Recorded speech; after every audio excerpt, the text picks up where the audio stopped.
একটা সিংহ ঘন্টায় ছুটতে পারে 90 কিলোমিটার বেগে। কত কিলোমিটার? একটা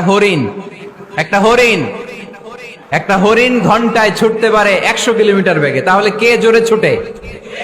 জোরে বলতে হবে। সিংহ কত কিলোমিটার? হরিণ। তারপরেও হরিণটা 100 কিলোমিটার বেগে ছোটার পরেও সিংহটার কাছে সে ধরা পড়ে যায়। এর কারণ সিংহ যখন ধরার জন্য ছোটে সে শুধু সামনে তাকায়, সে পিছনে তাকায় না। আর হরিণ 100 কিলোমিটার বেগে ছোটার পরেও সে ধরা খেয়ে যাবার ভয়ে বারবার পেছনে তাকায়।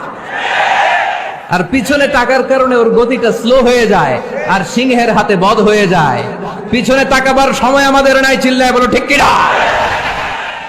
আমরা অহংকার শিখি নাই, আমরা হিংসা শিখি নাই, আমাদের বুকে আছে বুক ভরা ভালোবাসা। আমি বিএনপি বুঝি না, আওয়ামী লীগ বুঝি না, জাতীয় পার্টি বুঝি না, জামাত ইসলাম বুঝি না, তাবলীগ বুঝি না, পীরের মুরিদ বুঝি না। যারাই পড়েছে লা ইলাহা ইল্লাল্লাহ তার জন্য আমাদের হৃদয়ে জায়গা আছে না নাই?